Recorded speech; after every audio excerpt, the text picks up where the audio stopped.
Pernahkah kamu bertanya-tanya, mengapa ada perusahaan besar yang bisa bertahan puluhan tahun dan terus memiliki cabang baru di berbagai negara? Namun, ada juga perusahaan yang hanya bertahan dalam hitungan bulan. Pernah, mengapa begitu ya?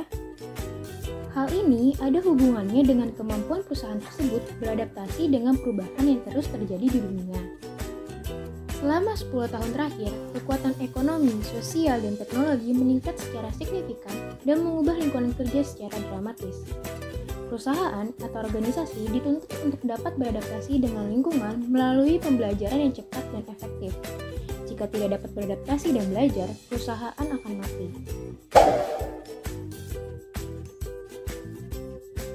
Michael Marquardt dalam bukunya yang berjudul Building the Learning Organization menyebutkan ada 8 faktor perlunya organisasi belajar yang akan mengubah dunia bisnis. Di video ini, kita hanya akan fokus membahas teknologi sebagai faktor perlunya organisasi belajar. Yuk langsung saja kita bahas. Teknologi. Apa sih itu teknologi? Menurut Profesor Yusuf Hadimyarso, teknologi merupakan suatu bentuk proses yang meningkatkan nilai tambah. Secara umum, teknologi memiliki dua komponen utama. Komponen pertama adalah hard technology. Hard technology adalah sesuatu yang membantu kita yang bersifat terlihat, berbentuk, berpola, sebagai objek fisikal atau material. Komponen kedua adalah soft technology. Soft technology adalah sesuatu yang meliputi sumber informasi yang memberikan penjelasan mengenai hal-hal peralatan fisik atau material. 50 tahun yang lalu, organisasi tidak perlu belajar dengan cepat, karena lingkungan tidak banyak berubah. Namun sekarang lingkungan bisa berubah setiap saat. Dahulu, untuk melakukan pencarian di internet, kita harus pergi ke warnet dan mengeluarkan biaya per jam. Tapi sekarang, kita tidak perlu lagi pergi ke warnet, karena pencarian bisa dilakukan di rumah dengan menggunakan smartphone. Hal ini dapat terjadi berkat adanya kemajuan teknologi. Lalu, apa pengaruh teknologi dalam dunia bisnis? Teknologi banyak sekali mempengaruhi dunia bisnis. Sebagian besar operasi perusahaan membutuhkan otomatisasi dan kustomisasi yang dibuat oleh komputer. Seiring berkembangnya zaman, perusahaan akan menuntut dan membutuhkan lebih banyak lagi kemajuan teknologi dan inovasi. Dengan teknologi, manajer tidak lagi dituntut untuk mengelola manusia, melainkan teknologi. Teknologi mengubah apa, bagaimana, dan mengapa pekerja belajar. Tantangan yang luar biasa dari teknologi yang berubah dengan cepat adalah mencoba untuk mengetahui kemampuan dan arah masa depan. Teknologi membantu perusahaan memperluas jaringan dan melebarkan sayap ke berbagai penjuru dunia. Teknologi meningkatkan efektivitas pekerjaan dan efisiensi waktu di perusahaan. Tanpa teknologi, perusahaan tidak dapat beradaptasi dengan perkembangan dunia. Perusahaan akan cenderung stagnan, atau yang lebih parah, perusahaan akan mati. Apa hubungannya dengan organisasi belajar?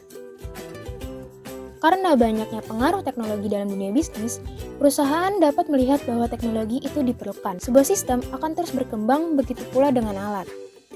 Untuk lebih mempersiapkan pekerja agar dapat menghadapi pengaruh teknologi pada pekerjaan, pekerja, dan tempat bekerja, penting untuk memiliki pengetahuan terhadap banyak ide dan aplikasi teknologi.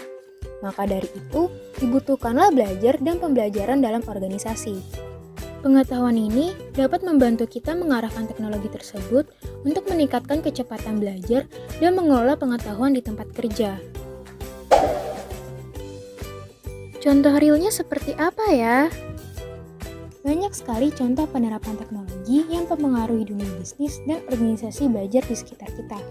Di video ini, kita hanya akan membahas dua contoh yang sangat sering kita temui. Yang pertama, ada teknologi self-ordering kios di McDonald's. Teknologi ini meningkatkan efektivitas dan efisiensi pelayanan. Self-ordering kios dapat mengurangi antrian di counter dan mempercepat proses pemesanan. Teknologi ini mempermudah khususnya bagi konsumen yang seringkali tidak membawa uang tunai. Yang kedua, ada e-banking dan mobile banking dari BCA.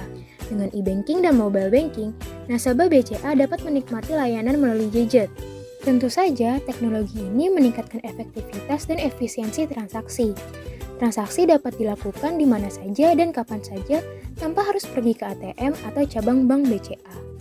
Kedua contoh implementasi teknologi tersebut sangat berpengaruh besar terhadap dunia bisnis.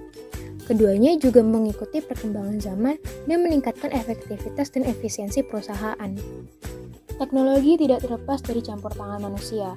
Inovator menciptakan teknologi, teknisi memelihara pengelolaan, pekerja lain membantu pengoperasian dan penyebarluasan teknologi. Hasilnya, teknologi tersebut diarahkan untuk meningkatkan performa perusahaan, kecepatan budget pekerja, dan pengelolaan pengetahuan perusahaan. Kesimpulannya, teknologi merupakan faktor yang sangat mempengaruhi dunia bisnis. Teknologi juga menjadi faktor perlunya organisasi belajar. Kita harus ingat bahwa teknologi itu diciptakan dan digunakan pula oleh manusia. Jadi, jangan sampai kita ketinggalan ya.